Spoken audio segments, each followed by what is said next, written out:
Good. Like it's sponsored, right? Yeah. They called it that? Huh? They called it that? No, still not go. Same thing. Everyone gets going. On. Oh, just hold on. And then the lights on. Okay. Hey, Coach. Hey, how's it going? I'm sure you're glad to be back out there. I was wondering, I know it's just a couple of days without pads on, but what are some of the improvements maybe you've seen from your group overall, just from the spring to now? Yeah, the whole group, the understanding of the total what we want from them, doing a lot better job. The young guys doing a lot better. James Jordan came a long way, just from understanding the offense. Rashad understand what we want in college football, what you need to do to practice and be good in college football. AJ seeing things a lot better, and Rocket just continue to improve. Man, every day I see him do something new, so I'm excited about the guys. Rocket, kind of a specimen anyway when he got here as a freshman, but you can tell just from the 8 weeks that he looks even a little more chiseled than he was. You get that from him? Yeah, like his body he was always one of those guys, you know what I'm saying, nice frame. He loves to lift weights, loves to work out. The thing for him that was amazing to me is how he does it in everything he does. School, football, film. So he wanted to be great. He came in, running back was not really his specialty. He got the ball, but he really didn't understand how to play running back. But he put the work in, put the time in, and he's getting better and better at it. And he came a long way in a year. How far more advanced is he, Coach, now than when he was at this time last year as a running back? He came as far as I've ever seen somebody come at a position that they didn't really play. He's calling out protections now. He know when he makes a mistake. He can tell me when he made a mistake. So that's really important. If a guy can do something and tell you when he made a mistake, that when you tell they really understand what you want from him. He's a sophomore, a true sophomore depth. Is he someone that can be like one of the leaders on the offense, you think? Definitely. He's that type of kid. He's a natural leader. He's going to do what he's supposed to do all the time. He's one of those guys I always say, if 100 people doing something wrong, he ain't going to do it. If one person doing something right, he's going to be the one doing it. So he's one of those guys going to do right regardless of who else is doing wrong. Along those same lines with AJ, since he kind of got here late last offseason, can you feel that he's more comfortable in the offense, everything having gone through spring and having a full season under his belt? Definitely, because last year when he got here, he ended up getting a head injury, he had a concussion or whatever, so we could never get him going.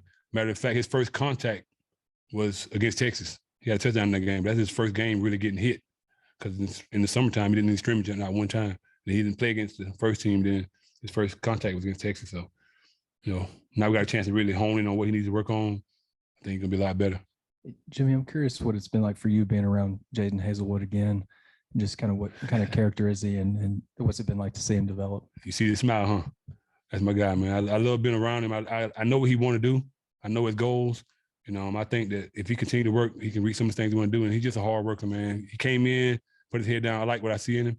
And, we got good guys on our team. So they're going to hold you accountable, make sure you do what you're supposed to do. But if you're doing what you're supposed to do, you're going to be a part of the family. Jimmy, we see you joking around a lot, but also you can get serious. How would you just maybe describe what your coaching style is to the guys? Man, my big thing is to get to know the guys, get to know where they make everybody go.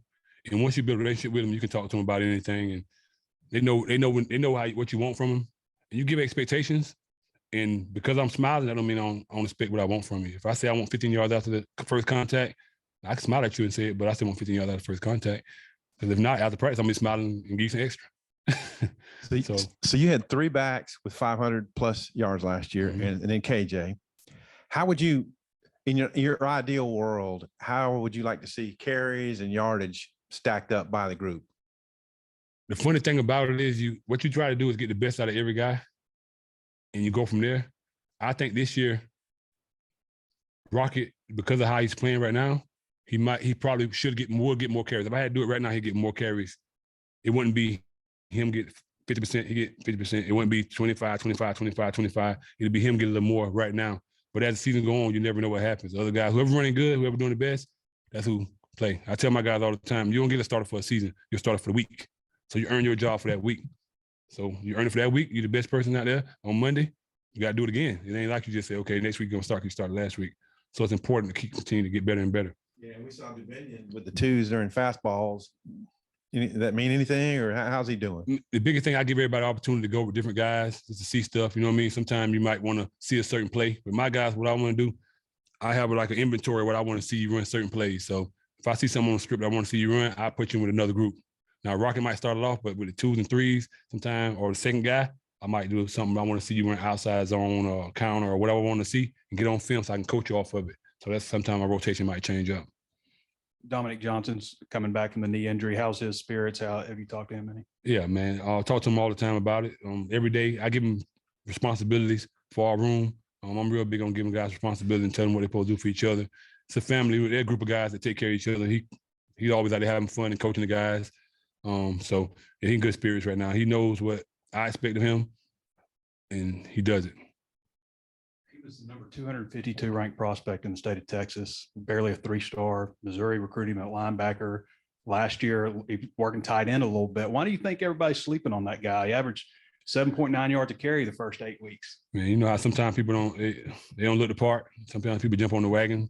If one person say he ain't that good, and somebody say it, and somebody say, no, he ain't that good. And it's just easy to say he ain't that good. It takes somebody with some oomph by themselves to say, no, he pretty good. I mean, as a recruiter, you do the same thing. A lot of people recruit, but you have to evaluate and look for what you want first. You can't just, oh, he said he was good. Oh, he said he was good. No. Evaluate the guy and know what you're looking for, and then know what you can develop as a coach, and then do that. You guys hit pretty well in Georgia. You have a big part in that. I mean, Poop Paul, Jaden Johnson, Cam Ball. I mean, I'm probably for Dominion. I mean, it seems like you guys are batting 1,000 on these guys out of Georgia. What is it? Just your connections there, knowing the high school coaches and knowing who's really good? Because we've seen them get highly rated guys out of Georgia before who, haven't been as good as some of those guys. Yeah, it's a combination. Coach Pittman had, he got good ties to Georgia also. Between me, the other coaches, like we just find guys, and like I said, we do a good job. I think we do a good job of evaluating guys, not just recruiting them, but evaluating what we want and what fits our program.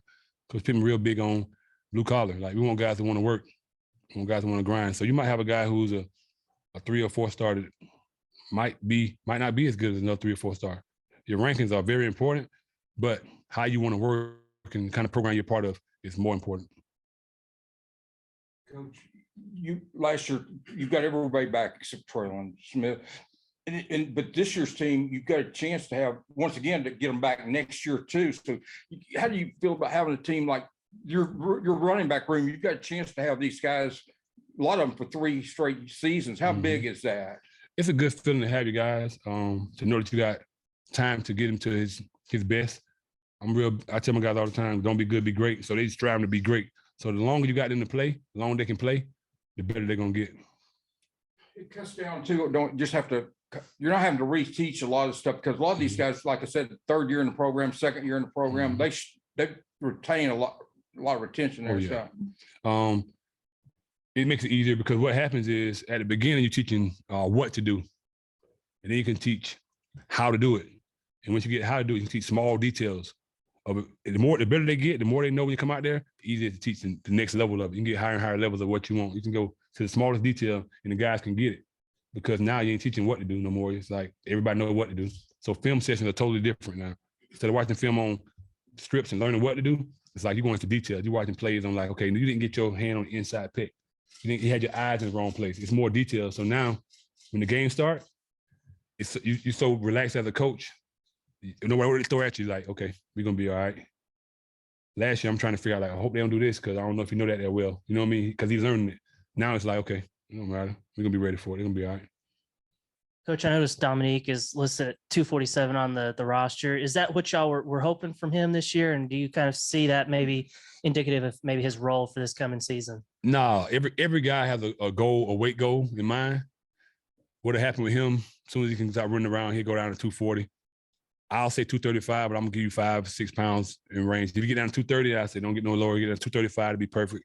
240, okay, don't get no higher. So 7 pounds to me, about 235, 240 is about the max for him. And I think he'll feel good at that weight. I can get the max out of him. And back to Hazelwood, what was it like getting to recruit him out of the portal and having coached him in high school and everything? It's a beautiful thing, man. Like it worked out well. Like he's just one of those guys that just fit the situation that happened there. He worked at the perfect time. With us losing the guy we lost, losing Traylon, it worked out good, and I'm just happy he's here. And I look forward to him just getting better and better and us being a part of the team. Jimmy, you said he gave responsibilities to Dominic. I guess maybe it's kind of an assistant to the assistant. What sort of stuff do you have him doing? Simple things like, okay, in the morning time, we got to be at, let's say we start at 6:30. I say at 6:15, you need to make sure everybody here. You shoot me a text, say everybody's in the building, coach. Before we go out with tape, everybody got to be taped. He got to check it, make sure everybody take. Small things just to make sure in the room, he might have to do the signals for the plays. So you won't lose that. I might even let him get on the board or something, show somebody something. So small things like that to give him responsibility, make him be a part of it, and keep him fresh at the same time is really important because you don't want him to come back. Because when he comes back, you want him to be back. You don't want him to come back and you got to teach him everything and restart. That ain't what you want. You want him to come back and be back, especially once he get there physically. And then obviously, I know you want him back as soon as you can get him. Sam said he might miss the opener. How do you, as good as he is, you still have a lot of good backs. So how do you feel about the depth? If he has to be out a little while longer. I feel good about it. Dominic is special, so of course you want him out there. But like I said, every next man up, next man gonna make sure we hold it down until you get back. So everybody just move up, do your job until you get back. And when you get back, he come back and do his thing and be fresh legs. I love it. Back to recruiting, you brought in 2 backs last year. I know you can't comment on specific recruits and stuff, but you got a commit for 2023, a commit for 2024. Is it difficult to evaluate beyond that? I mean, when guys are so young, how do you approach that? I assume you are done for this class. Yeah. With me, I'm just the type of guy. I evaluate the talent, but then once I get a chance to start talking to you, I'm also evaluating who the person is. So when he gets here, I know he can be successful. I can coach him to be successful. The most important thing is being able to coach a kid. People don't understand that. If you can't coach him, no matter how good he is in high school, if you can't coach him and develop him, he's not going to be good enough at his level. We play at the highest level before you get in the NFL. I really believe that. It's the highest level of football before you get in the NFL. So from high school to here, it's the biggest transition you ever make. JV to varsity is nothing. 9th grade to varsity, that's nothing. High school to SEC West football is the biggest jump you can make. So if I can't coach you and develop you, nothing else don't matter. So I try to evaluate those guys, and we're blessed to have good guys, like I said, committed. I asked Sam in the spring about how is it that the running backs who maybe want a few more carries and say they got stay together, like it's the transfer kind of world, but your backs are all here. How do you think that happens for you? It's simple communication, man. Communication. And it won't stop it from happening, but it will make you feel okay when it does happen. As a coach, I'm real open with my guys. I tell them all the time, I never lie to you. You can ask me anything. If I don't want to answer, I won't answer, but I won't lie to you. So I tell the guys where they at every chance they ask me. Every time I get a chance, I tell them where they at on the depth chart. I tell them what I need from them. If I think you ain't good enough to play in the room, I'll tell you right now you're not good enough to play in the room. If you need me to help you go somewhere else, I'll help you. Whatever you need, so I'm gonna be honest with the guys. And if schoolwork, the same thing. Everything I do, I'll be honest with them. Cause I love what I do. But more importantly, I want to be able to sleep at night. So I'm always honest with the guys. So they never say like, Coach, I thought you, no. We're going to go over everything you do. In the offseason, I have a sheet and tells you what your goals are, my expectations is, your priorities. I want you to put everything, your priorities in order. And if this don't happen, how we need to fix it? Can we fix it? And we go from there. So I'm always open with them. So it's a lot easier. That don't mean nobody won't go anywhere. Because I might have to tell them at a point where right now you're the 5th guy. And you have 4 guys in front of you that's in the same class or a lower class. So this might not be the best place right now. What we need to do about it? Do you think you can beat them? Right now, I don't think you can. How much time you need to work on it? So you got to talk to the kids. Just be open with them. And then it's a lot easier when that time comes for them to come in the office and say, Coach, I think I need to go somewhere else. It ain't a surprise because you've been talking to them. So that's all you can do. Thanks, Jimmy. Thanks a lot.